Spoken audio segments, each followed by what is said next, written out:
কিরে, তোদের রেডি হতে আর কত সময় লাগবে রে? আমি তো কখন রেডি হয়ে গেছি।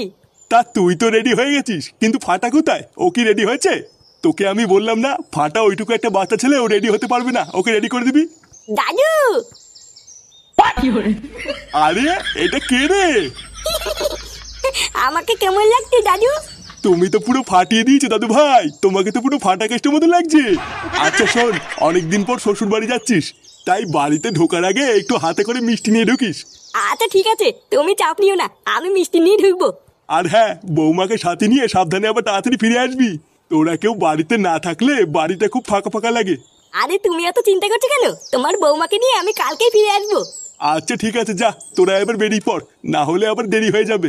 গিন্নি, কই গো গিন্নি, এই দেখো ওরা বেরিয়ে যাচ্ছে। হ্যাঁ গো হ্যাঁ, আসছি আসছি, দাঁড়াও। লেওরা দেখতে দেখতে শীতকালে পড়ে গেল, কি বলিস? হ্যাঁ গো পটুদা, ঠিকই বলেছো। এখন তো ভোরবেলায় হালকা শীত শীত করে। হ্যাঁ তা তো করে। তাও তো তোমাদের ভালো গো পটুদা, বিয়ে টিয়ে করেছো শীতকালে, তো তোমাদের মজা। আমার তো আর কোনো বউও নেই, আর শীতকালে ভোদার বাল কোনো মজাও নেই। হ্যাঁ ঠিকই বলেছিস, শীতকালেই তো মজা। লেওরা এখন বউ সবার সামনে ঠাপাচ্ছে, আর শীতকালে ভোদার আবার লেপের ভিতরে ঢুকে ঠাপাবে। সত্যি, তুমি যে কি বলো না পটুদা।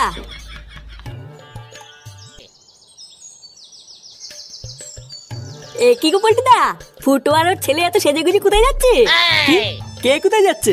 আরে ওই দেখো, ফুটো আর ওর ছেলে সেজেগুজি কোথায় যেন যাচ্ছে। এ কি রে ফুটো, সকাল সকালই ঢ্যামড়াটাকে নিয়ে কোথায় যাচ্ছিস? আরে বলিস না বাড়া, কাল রাত্রেবেলায় বউ ফোন করে বললো তাকে বাপের বাড়ি থেকে নিয়ে আসতে, তাই আমি আর ফাটা বউকে নিয়ে আসতে শ্বশুর বাড়ি যাচ্ছি। ফুটো, সে যাবি যা, কিন্তু এই চুদির ভাইটাকে সাথে নিয়ে যাওয়ার কি দরকার ছিল? এই মালটাকে তো দাদুর কাছে রেখে গেলেও পারতিস। আর বলিস না, ফাটা খুব কান্নাকাটি করছিল, তাই ভাবলাম যাই, দুজন মিলে একসাথেই যাই। হ্যাঁ সে নিয়ে যাচ্ছিস, ভালোই করেছিস। আরো বেশি ভালো হয় যদি এই ঢ্যামড়াটাকে এই গ্রামে আর না নিয়ে আসিস। কি বলছিস?